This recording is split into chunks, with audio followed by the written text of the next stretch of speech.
اور 1928 میں یہودیوں نے زبردستی اپنے الگ ملک اسرائیل کا اعلان کر دیا اور فلسطین کے مسلمانوں پر ظلم کا آغاز ہو گیا۔ یہ بات جان لیں کہ تین چیزیں الگ الگ ہیں، قبضہ صحرا، مسجد الاقصی اور بیت المقدس۔ جو آپ کو ویڈیو میں نظر آ رہا ہے گولڈن گنبد، جہاں سے آپ صلی اللہ علیہ وسلم نے معراج کا سفر شروع کیا تھا، اسے قبضہ صحرا کہتے ہیں۔ اور اس پورے علاقے کو، جس کے ارد گرد چار دیواری بھی ہوئی ہے، جس میں مسجد الاقصی بھی شامل ہے، اسے بیت المقدس کہتے ہیں۔ اور یہ ہے مسجد الاقصی جو قبضہ صحرا کے بالکل سامنے موجود ہے۔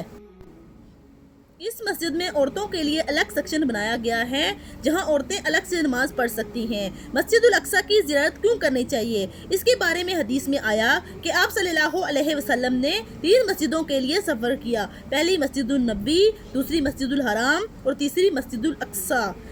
آپ صلی اللہ علیہ وسلم کے دور میں مسلمان 16 سے 17 مہینے تک اس کی طرف منہ کر کے نماز پڑھتے رہے۔ مسجد الاقصی میں بھی نماز پڑھنے کا ثواب ہزاروں نمازوں کے برابر ہے۔ مسجد الاقصی کا دوسرا نام قبلی یا قبلی مسجد ہے۔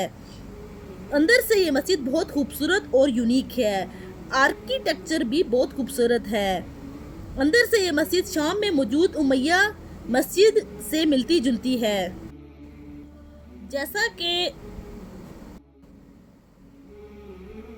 اور یہ گولڈن گنبد جو آپ دیکھ رہے ہیں، یہ عبد الملک بن مروان نے بنوایا تھا۔ اس کے ساتھ جو چھوٹے سائز میں آپ دیکھ رہے ہیں، یہ ماڈل بنایا گیا تھا، جس کو آپ گولڈن گنبد دیکھ رہے ہیں، یہ عبد الملک بن مروان نے بنوایا تھا۔ اس کے ساتھ جو چھوٹے سائز میں گنبد نظر آ رہے ہیں، یہ پہلے ماڈل بنایا گیا تھا۔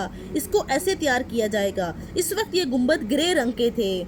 اردن کے بادشاہ شاہ حسین نے 1993 میں 200 کلو سونا گنبد پر چڑھا دیا۔ کے اندر وہ مبارک پتھر یا چٹان موجود ہے، جس سے آپ صلی اللہ علیہ وسلم نے مبارک سفر شروع کیا تھا۔ اور اس کے باہر ایک جگہ موجود ہے، جس جگہ پر آپ صلی اللہ علیہ وسلم نے 1,24,000 کی امامت فرمائی۔ یہاں پر امامت فرمانے کے بعد آپ صلی اللہ علیہ وسلم اندر قبطہ صحرا کی چٹان پر تشریف لے گئے۔ قبطہ صحرا کے اندر 3 مسلح ہیں، ایک مسلح حضرت ابراہیم علیہ السلام، ایک حضرت محمد صلی اللہ علیہ وسلم کا اور تیسرا حضرت داؤد علیہ السلام کا ہے۔ یہ وہی جگہ ہے جہاں آپ صلی اللہ علیہ وسلم نے آسمانوں کا سفر شروع کیا۔ چٹان کے نیچے بھی جگہ موجود ہے جہاں لوگ 2 رکعت نماز پڑھتے ہیں۔ ایک زمانے میں اس چٹان پر قربانی کی جاتی تھی اور اس کے نیچے والے حصے میں اس کا خون آ جاتا تھا۔ اس جگہ میں سوراخ بھی موجود ہے جس میں اون کو جمع کیا جاتا تھا اور بعد میں اس کو باری قدروں میں بیچ دیا جاتا تھا۔ اس لیے ایک وقت میں یہ قربان گاہ بھی تھی۔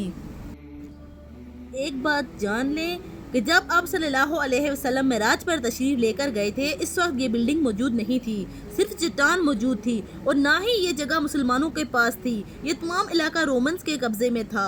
یہودیوں کا کہنا ہے کہ اس چٹان کے نیچے تابوت سکینہ موجود ہے اور یہودیوں کے مطابق حضرت عیسیٰ علیہ السلام کی قربانی حضرت ابراہیم علیہ السلام اس چٹان کے اوپر کرنا چاہتے تھے، اور یہودی یہ بھی کہتے ہیں کہ ان کا مسیحا آئے گا اور اسی چٹان کے اوپر قربانی کرے گا اور پھر ہیکل سلیمانی کی دوبارہ تعمیر کی جائے گی اور پوری دنیا بھی ہماری حکومت اور راج ہوگا۔ اسی وجہ سے یہودیوں کے لیے قبضہ صحرا کی بہت اہمیت ہے۔ مسلمانوں کے نزدیک اسی جگہ کی اہمیت آپ صلی اللہ علیہ وسلم کے معراج پر جانے کی وجہ سے ہے۔ آپ صلی اللہ علیہ وسلم کے منہ مبارک اس کے اندر موجود تھے، لیکن اب وہ موجود نہیں ہیں۔ اس پورے حصے کے 9 گیٹ ہیں۔ اس میں سب سے خوبصورت گیٹ دمشق گیٹ ہے۔ اس کے چاروں اطراف میں دیواریں موجود ہیں۔ اس کو اولڈ سٹی بھی کہا جاتا ہے، جہاں بہت سی چھوٹی چھوٹی دکانیں اور بازار موجود ہیں۔ یہ جگہ مسلم کوارٹرز کا بازار ہے، جہاں اکثر لوگوں کا رش رہتا ہے۔ ارد گرد کی بلڈنگ بھی بہت پرانی اور خستہ حال ہے۔ کپڑے، جائے نماز اور دوسری چیزیں یہاں لوگ بیچتے ہیں۔ وزٹر ان بازاروں میں بہت زیادہ آتے ہیں۔ عربی میں اسے سوق کہتے ہیں۔ اسرائیلیوں نے مکمل طور پر کیمروں سے یہاں پر کنٹرول کیا ہوا ہے۔ اس کے اندر سے ہی راستہ آرمینین کوارٹر کی طرف جاتا ہے، جہاں ان کے چرچ بنے ہوئے ہیں۔ بازار سے ہوتے ہوئے لائن گیٹ سے مسجد الاقصی کے کمپاؤنڈ میں داخل ہوتے ہوئے بازار کی طرف نکلیں گے تو سب سے پہلی نظر قبطہ صحرا پر پڑے گی۔ قبطہ کا مطلب گولڈ ہے۔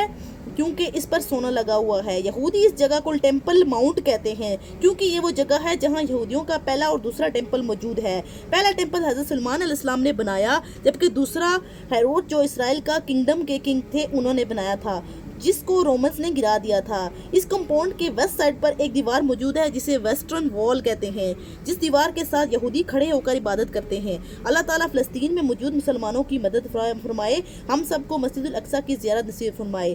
یہ تھے چند ایک مناظر جو چند سال پہلے تھے۔ آج کل فلسطین اور مسجد الاقصیٰ کے حالات سے سب واقف ہیں۔